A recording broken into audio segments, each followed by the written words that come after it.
Hey guys, welcome to my channel Accounts Accuracy, and this is my third part of ratio analysis. Here the solvency ratio will be explained, and you must know what is solvency ratio. By the word solvency itself, it is clear that you are going to solve something.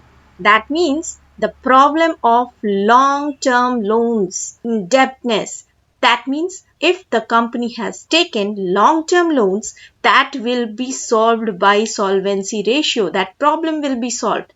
Here, the company just finds out its ability to meet long-term indebtedness. Company checks out that how efficient company is, how eligible, how much efficiency company possess in order to pay its all long-term loans. Because if company will not be in position to pay its long-term loans, that means company's reputation will be on stake. So there are four types of solvency ratio: debt equity ratio, profitability ratio, debt to total ratio, and interest coverage ratio. And each of these I'll discuss one by one. But before that, just want to give you some clear picture of balance sheet. If this balance sheet will remain in your mind, it will be very easy for you to remember the formulas of each of the solvency ratio, because the concept should be clear once you start with the ratios. Now here you see capital and reserve. From this part, capital to reserve, these all comes under company's own fund. That means here this makes the equity part of the company. Why? Because here you must know that capital and reserve is the amount which belongs to company's own fund. Okay, this makes the equity of the company, because here when the capital will be employed in any company for production process, then in that case nobody would come and claim for these amount, because this belongs to company's own fund. Next comes your long-term loans. This long-term loans is the outside liability. Next comes your creditor, bills payable, and outstanding repairs. Like this, these are the examples of current liabilities. Current liabilities, that means which could be paid within a year. So now three parts of this liability side I have shown you with different colors. It's easy for you to understand that this capital and reserve is proprietor's own fund, whereas long-term loan is outside loan. Again, your creditors, bills payable, all these current liabilities are outside loans. So you must know that these are the three parts of balance sheet which should be there in your mind all the time whenever you are finding out solvency ratio. Now next, one more thing I would like to tell, that capital, reserve and long-term loans. That means the owner's fund as well as long-term loans are that part of the company which is employed for production process. Now, why we don't include current liabilities? Because these are required to be paid within a year to the loan providers. That's why we don't include current liabilities in your capital employed. We only include this capital, reserve and long-term loans in the capital employed. Now, let's start with the formulas. The formula of debt equity ratio is debt by equity. Debt by equity, debt means long-term loans and equity is proprietor's fund. That means company's own fund. Here you see the sum so that it would be more clear to you. Debt equity ratio is, just now I told, debt by equity. Debt is your long-term loans which company has to pay not within a year but within certain time limit, and equity is the amount which belongs to company. Here company is not required to pay within certain duration. So your equity is your shareholders fund, which is share capital, general reserve as well as profit. Just now in the balance sheet, I had shown you capital, reserve and the net profit. So this makes your equity part. Now, once you add these three, you get the equity value. Next comes your long-term debt. Just now I had told long-term is the loan which belongs to outsiders required to be paid within certain years. Debenture is your 87,500 which forms the debt of this formula. And to learn the formula, it is very easy.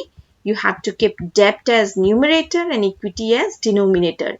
Now I hope it's very easy for you to remember. Debt is your numerator and equity is denominator here. And once you divide debt by equity, you will get the debt-equity ratio. Now, was it tough? I don't think so. Next comes your proprietor's ratio. Proprietary ratio. Proprietary ratio is again your shareholders fund. Here you can see in the sum, shareholders fund, equity, these all are same.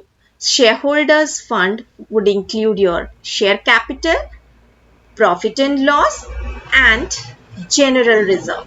So once you add these three, you will get shareholders fund, that is equity. And total assets is what? Here you can see in the balance sheet total of the asset side. This makes your total assets value. So just you have to do the totaling of all the assets available in this sum. Here there is land and building, furniture, trade receivables and cash and bank balance. So we are going to add all these and then we will get the value of total assets. That would come 30 lakh. Now once you get total asset value and shareholders fund, you would be easily able to calculate proprietary ratio. Now 15 lakh by 30 lakh would be 0.5 or 50%. So this is how we calculate proprietary ratio. Simply you have to remember that what is equity and what is the value of total assets. Next comes your debt to total ratio. Means what? Debt is your outsiders loan, that is long-term loan, and total is your total asset value. Now once you know that what is debt and what is total asset value, whatever would be the sum, you would easily be able to calculate.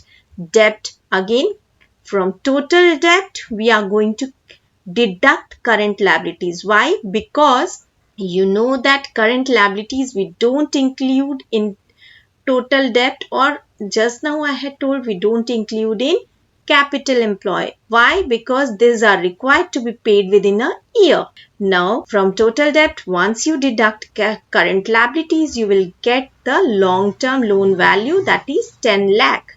Here you can see total debt is 15 lakh given and current liability is 5 lakh given. So 10 lakh is the total debt. Now, as you know, in balance sheet, total asset value always remains equal to the total liability value. As these two sides always remain equal, so even though you will not be provided with any of these asset values, you would easily be able to find out the total of asset side. How come? By totaling all the liabilities. So here in this sum, you can easily be able to calculate total asset value. How come? By totaling all the liabilities available in the sum. So once you will do the totaling of the liabilities, that is your capital employed as well as current liability, you will get total asset value, that is 20 lakh. Now you must be thinking that why I am not including total debt?